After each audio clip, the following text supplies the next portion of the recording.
how are you today? I hope you all are doing good. So, today I'm back with another recipe, and this is not one of my common breakfast or lunch recipes. This is a dessert. It's a cake that I baked for my husband on his birthday. It's a very moist and delicious chocolate cake.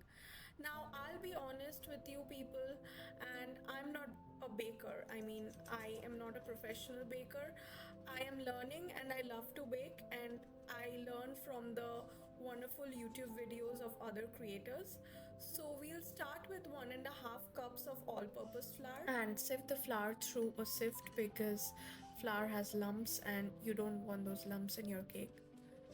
Then we'll add about the same amount of sugar, and remember that I'm going to add all of these ingredients and quantities in the description box, so do look at the description box if you need the exact quantities, because although I'm going to say it verbally here, but you might not remember it while baking the cake.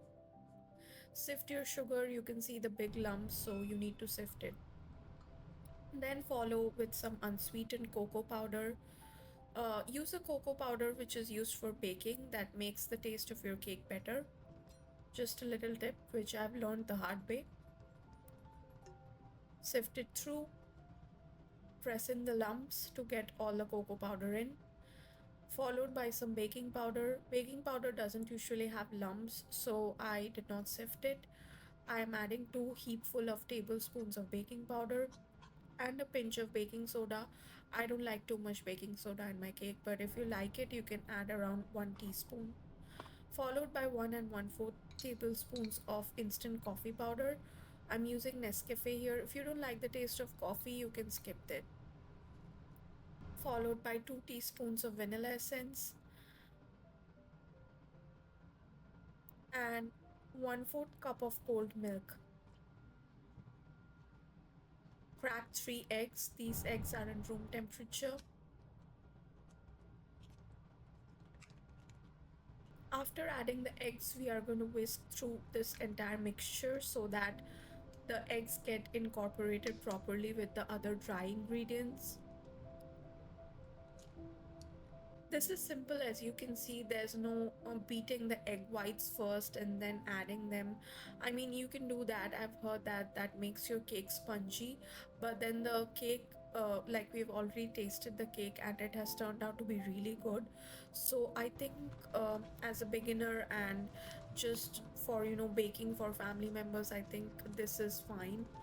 Also, the video that I followed showed me that I don't really need to beat the egg white separately. Finally, I'm adding 1.5 cup of melted butter and again mixing it all together. You can already see the shine popping up in your mixture. I'm adding 1/2 cup of sweetened chocolate chips and 2 tablespoons of milk that I have melted in the microwave, and adding that to the mixture. And then 1/3 cup of canola oil or vegetable oil,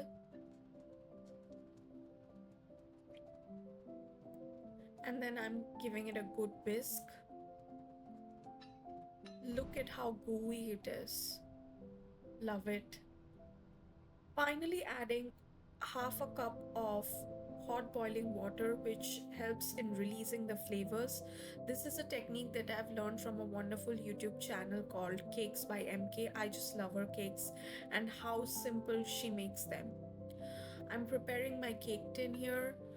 I'm buttering it. It's an 8-inch cake tin, and then this will be followed by some flour. This we do so that the cakes don't stick to the pan.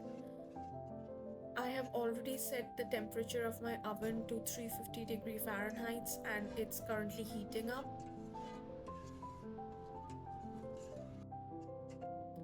After putting some flour into my cake tin, I will finally transfer the cake mixture to the tin.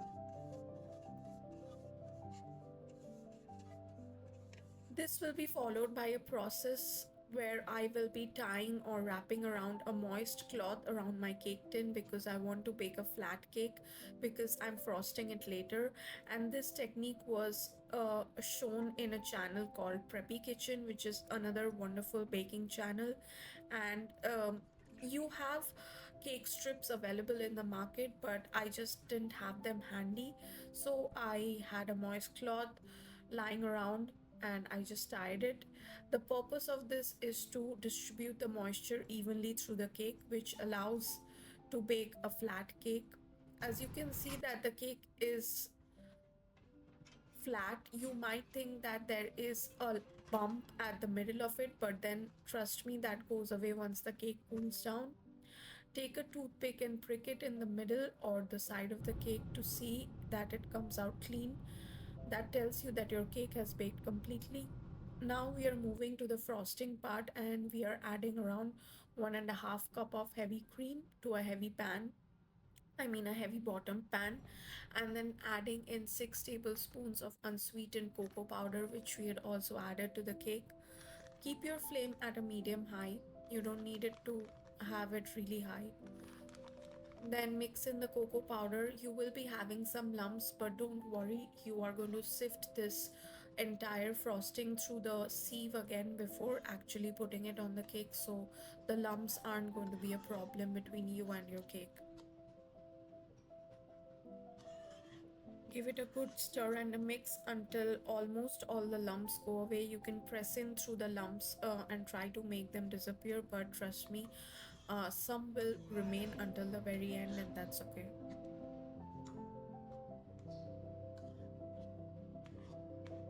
This will be followed by adding some 1 cup of 60% dark chocolate.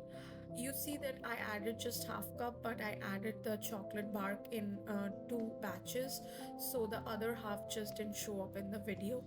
But I have actually added one cup of unsweetened 60% dark chocolate, and then again half a cup of those similar choco chips that I had added to my cake as well.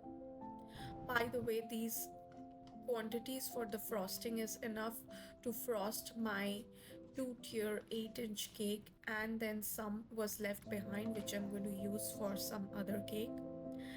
And I've added 1 stick of unsalted Irish butter. If you want to make less frosting, then you can take around half of the quantities that I'm mentioning here, and that should be enough for frosting a 2-tier of 6 to 8 inches of cake. I'm adding 1 cup of confectioner sugar or icing sugar or powdered sugar, whatever you want to call it. It has got different names.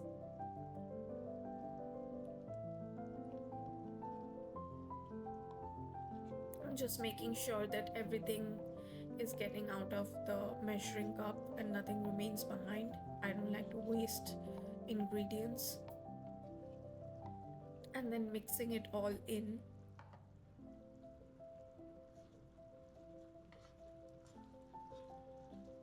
Again, lumps are not a problem because you are going to sift it through or sieve it through so that your frosting is lump free. Stir everything in and then add around 1 tablespoon of instant coffee powder, just like we had added to the cake. Again, if you don't like the taste of coffee, then you can avoid it. But my husband and I really like the taste, and it adds a nice touch to the entire chocolate cake flavor. So we prefer to add coffee powder to the cake as well as the frosting. Look at how wonderful, rich, creamy, gooey, and shiny the entire frosting is looking. It's slightly on the darker side because, of course, we have some dark chocolate here, have some coffee powder here. So, yeah, the color is slightly on the darker side. It's darker than a milk chocolate. Then finally, we are sieving or sifting the entire frosting so that there are no lumps. And if you see some butter on the sides, that's okay, it will go away once it freezes completely.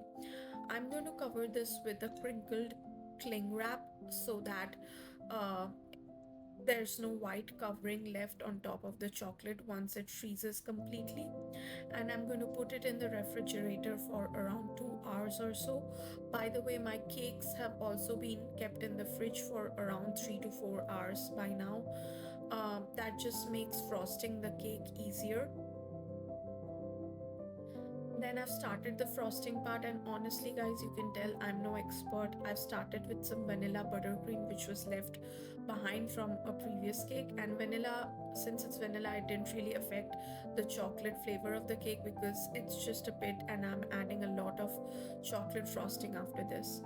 I am using a spatula here to spread out the frosting, and I'm going to make a mess as you're going to see, but that's okay because I don't think you can frost a cake without making a mess.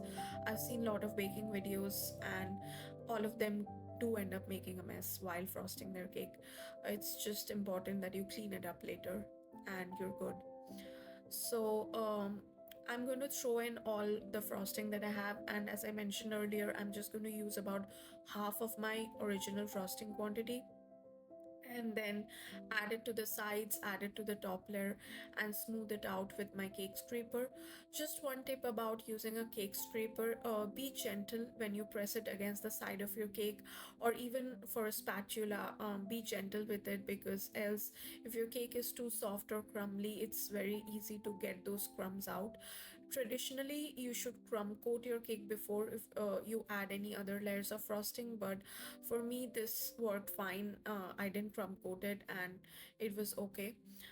um, I'm adding around 3 to 4 layers of frosting, and I'm trying to even it out as much as possible.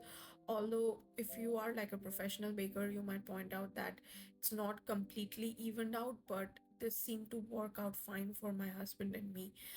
Because again, I'm not a professional baker, and if you are, then this video is not for you because this is a beginner's cake, and I hope to become better day by day. So yeah, that was it, guys, and I hope you guys liked it. If you like my content and video, then do like and subscribe to my page.